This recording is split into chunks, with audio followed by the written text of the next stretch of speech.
Hello everybody, I hope you're having a good day wherever you're in the world. Now, it has been a very long time since I have sat down in front of this camera and talked to you all because of one main reason, and that is because I have mental health issues.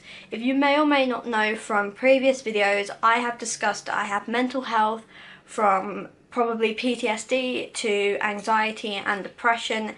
This is all because of cancer. Now, 13 years ago in August, which is a bit mental to actually think about right now, I was diagnosed with neuroblastoma, and since then I have not relapsed, but being a survivor, it's come with a cost, a lot of costs, and believe me, it's very hard to live a life as a survivor, although people make it look easy. Now, one of the main reasons that I suffer with mental health is purely based on cancer, and it's also based on previous school life and generally the past, and I have a hard time letting things go when I really need to. So for this video I thought I would create a tip and helpful guide to help you cope with anxiety, because to me anxiety is one of my main sort of problems at the minute. It has been a terrible time recently, and I don't agree whatsoever with the phrase it'll be easy, because it's simply not.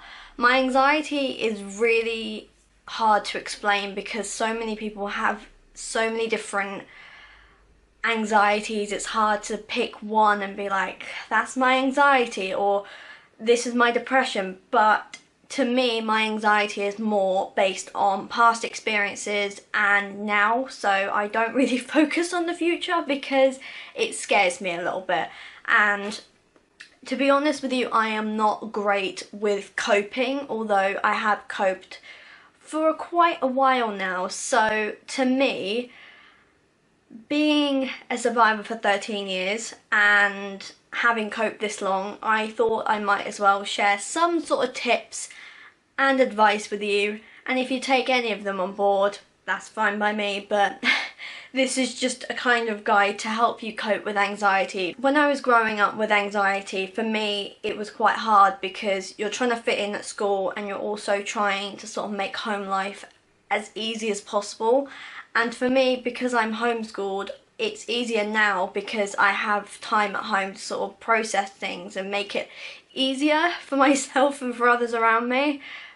But it has been quite a hard time. Like this past year for me has just not been great with mental health. So for me, I think it's good to share tips like this, because if I didn't have YouTube or if I didn't have this channel at all, I'd be very much struggling to sort of find advice and tips on how to cope with mental health, because it's such a hard thing to process, because when you have it, it's not easy telling someone next to you about it, because they can be like, don't worry about it, it's fine, or don't worry, you'll cope, or the most recent one that I've heard is don't worry about it. But it's easier said than done. For a lot of people like me, you might get a little bit peed off of it by now. So I thought I would say again, like, share my tips and advice on how to cope with anxiety, I guess.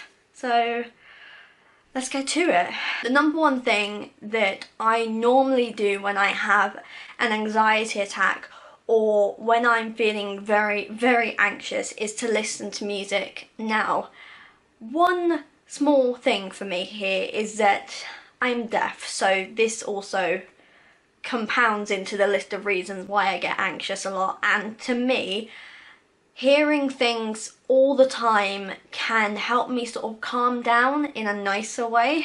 So to listen to someone else's voice that either isn't my friends or isn't my parents or isn't just generally me trying to talk myself out of an anxiety attack, it really does help on listening to your favourite artist, or to listen to something you've never listened to before but you've heard good things from it. And for me, to listen to music when I am anxious, so say for instance I'm going on a train to London to go to an appointment and I will generally get anxious, and that is a time that I am freaking out because I know I've got an appointment, so I've got to remember all the things I've got to say to the doctor, and what do I want out of this appointment, and what do I want in the future, and I've got all these thoughts bubbling up in my head, and the only way I can actually concentrate on them a little less is to listen to any genre of music. And I'll even prove to you now that my music albums are just full of random stuff that I've just compounded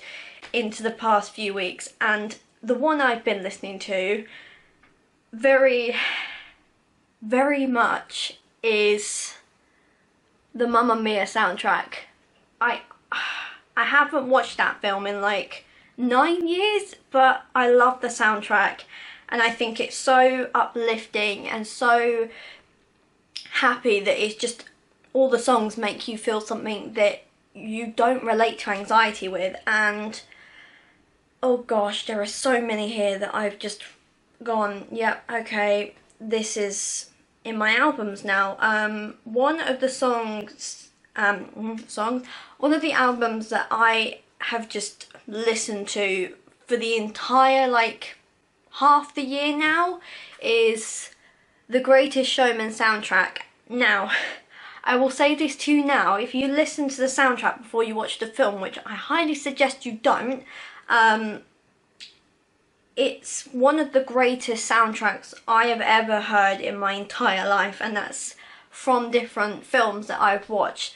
So to me, that album is just the best. I think it's so uplifting, like the Mamma Mia one, and I think it's one that makes you feel so many emotions, because I think Hugh Jackman has a lovely voice, and I think he should make his own album, because to be honest with you, I have never heard an actor like Hugh Jackman sing so amazingly and think, gosh, Wolverine can sing. That's amazing. You're only a Marvel fan if you know that reference. But those are just a few of like the entire playlist selection I have right now. I will probably add to it more, but those are some of the songs I listen to when I'm very anxious, and to me music is one of the best things that I can do to help with calming down or going to sleep at night. So if you ever want to get away from it all, I highly suggest listening to music, because for me, listening to music is like going into a different world where I don't exist. Technically that sounds very, very different from what I'm trying to put here, but to me it's like I'm in a different universe and I feel different emotions. Next thing I'm going to talk about is something that I have very strong emotions for, and I don't know whether they're good and I don't know whether they're bad, but I have heard some great things from different people over the time, and I have been trying my best to sort of listen to it at night before I go to bed, and that is mindfulness. Now, don't judge me on this one, because I have very mixed emotions about it, because some days I will be very anxious and my parents will remind me, oh, want to do some mindfulness? No, I am literally in the zone. I don't want to do it. But I have to admit, it does work. So there's a little bit of me in there that goes, come on, you can do it. I have a couple of apps that I need to try out to make sure they work for me. I know that there are a couple of soundboards that people say that are just amazing and they help them so much. And basically, if you don't know what a soundboard is, it's basically an entire playlist of bird songs or waterfalls, and it just helps you distract yourself. And one of the apps that I've been using for the past, how long have I been using this for? What are we on, the 5th?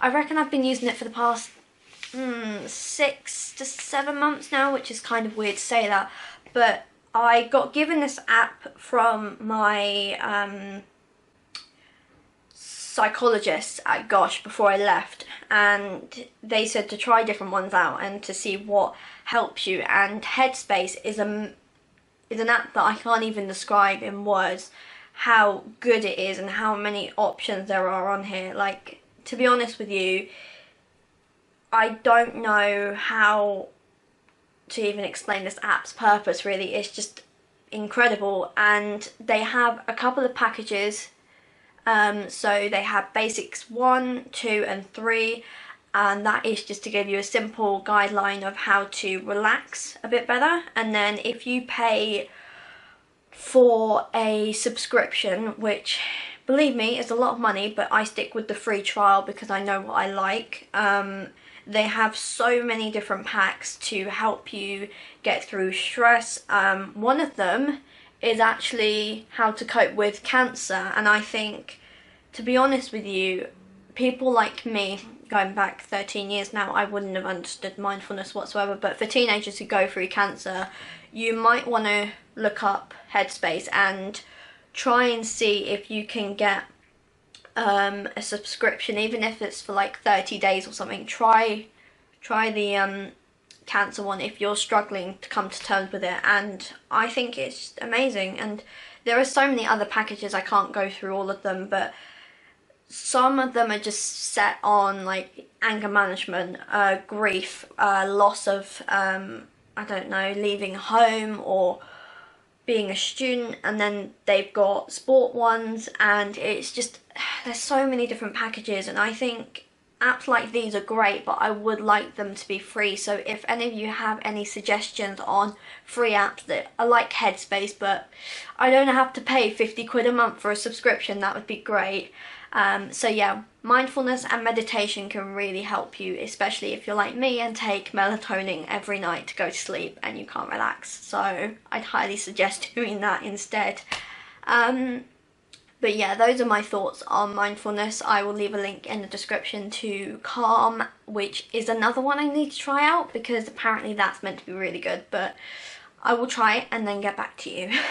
Another thing that I absolutely love, and I love doing it to music, is reading. Now, a lot of you probably are like me, a little bit geeky, a little bit nerdy, and like to try and read a book.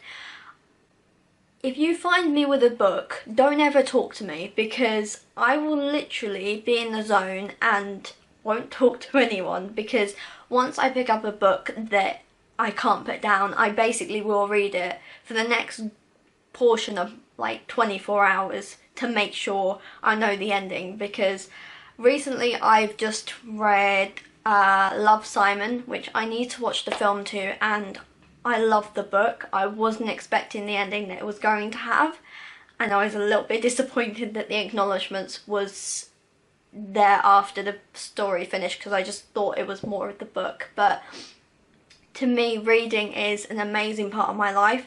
I love it a lot, and I think that you can pick up any book. Like, look at my bookshelf. I mean, there's more books there, but you can kind of see where I'm going with this, that to me reading is like a different universe, kind of like music, where if I read a book, I'm in a different place. And to me, reading before I go to bed or reading whilst I'm on the train, it's just a completely different mindset, and it just helps you kind of turn off for a little while. And I need to read so many other books because I go into Waterstones and I then see a deal, and then I'm kind of just toying between which book do I buy this time. So take my advice, if someone has offered to give you a book, even if you read the first page and go, this isn't for me, you've tried it, at least you've tried it. For me, I've always been into reading. When I was being bullied at school, I used to read quite a lot actually, because I knew what books I liked, and I think it helps you cope a little bit better. I don't really know how to explain the feeling of reading, but it's just so good, and it helps you cope a lot better than you think you should. But yeah, reading is great and I highly recommend it. Now, one of these items on my list I actually love, because for me, relaxing is something I don't do on an often basis. And believe me now, self-care is something that I throw out the window quite a lot because of mental health. But one of the things that I enjoy doing, and it drives everyone nuts around me because I tend to watch the same episodes mostly all the time, is I tend to watch my favourite TV shows or films to cope with my anxiety. So I'm going to give you a prime example. I like Star Wars and I haven't watched that since Christmas. Not a great example, but I do watch on an often basis The Big Bang Theory. Now, some of you may or may not know that this is like the biggest TV show in America, or one of the biggest TV shows, but I love it. I wish we get it all the time over here. I wish we just had a channel dedicated to that TV program and young Sheldon, because for me, watching The Big Bang is like my mindset every single day. Like, I got a part of me that's like Sheldon, which is like super obsessive and compulsive, and then I've got a brain like Amy, and it's so relatable, because Sheldon says the things that you want to say, and he doesn't care what everyone thinks. He's just like, he will say someone doesn't have a nice sweater, or why are you eating that in front of me? That's just rude. And it's just, he's amazing. I'd love to meet Jim Parsons in person, because he's the most amazing actor I have ever seen, and I don't say that very often, but if I could, I would have every single bit of merchandise, but this is why my room's plain, and this is why I don't go to Comic-Con that often, is because it's just one of the most favourite things. But for me, to give you an advice, watching your favourite TV show or your film that you just know that you can watch 100 times and not get bored of it is one of the things that I'd highly suggest you do, because for me, watching something else is like I'm focusing on their life. So I watched The Fault in Our Stars for the first time last week or the week before, and I cried, and it made me stop focusing on my life for a little while and just made me focus on the whole story and concept of this horrible tragedy that happened in the film. And I was crying at the end of it, because it's very relatable. Like, the whole sense of the girl was diagnosed with cancer, and then she went to a survivors group, and it's just the emotions just get to you before you can even sort of process anything. But I'd highly suggest watching a film that doesn't make you cry, but unless you like those sort of films, and I'd suggest you watch them. But I think that is one of a good film that sort of puts your mind into perspective. And I wrote a blog post about 3 or 4 months ago stating that people say their life is terrible. Like, normal day-to-day people will go about their day and they will say things like, oh, my phone's dead, or something. Oh, this is the worst day of my life, or something. Just a prime example of what people can say, and the sort of perception that that film puts into place is very relatable, because your life is this sort of existence that you go through it, and you do have really crappy times, because we wouldn't be human otherwise, and it puts your mind into perspective that people have a worse time than you. So I may be deaf and I'm a survivor of cancer, but there are people who are far worse off or better than me. So I'm in the middle of the sort of, people look up to me and people say, oh, you're amazing at everything you do, but I don't take that as a sort of, you know, piece of advice or like piece of inspiration, because I'm quite used to the sort of phrase coming up so often, you're an inspiration. So for me, because of my past and my anxiety and depression, I tend to sort of let the feelings get too much, and when I have bad days, I tend to say this is the worst day of my life, or just go into this zone where I'm completely not talking to anyone. So to watch a film that's, although it's sad and although it's very difficult to explain the emotions, there is a good part in it, and I think we need to watch a film like that has a perspective that your life isn't the worst thing ever. You just have a life, basically, and people are different in their own way, and everyone has a different life, and you can say as much as you want, no one will take it personally, but just remember that you have the good days. And now, saying that, I've literally just gone into self-teaching there, because I need to learn that.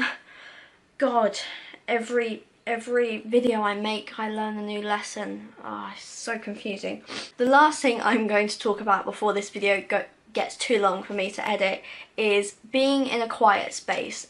Now, personally for me, being in a quiet space means being away from everyone, so shutting all the doors, the windows, and being in an environment that doesn't have too many people or literally no people at all.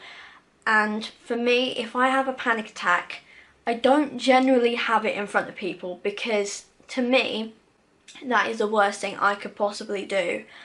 And for one thing, is that I hate having it in front of people, so I tend to run off to like a place where I can lock the door, or I don't know, go into my bedroom and shut the door. Or if I'm in a completely busy, crowded place like a shopping centre or a train station, and you know for a fact that it is a long walk before you get to a quiet place. So for me, to find a quiet place when you're anxious or you are literally on the brink of having a panic attack, it is quite important to put yourself in that place and sort of have a breather for 5 minutes, even if it means having a panic attack. Because recently my mind has just been all over the place, and I had the worst panic attack the other day I have had in a very long time. And to say that is quite weird, because I have panic attacks often, but I tend to cope with them differently. So for me, the one thing I know is that being in a quiet place is the only way I can cope with it.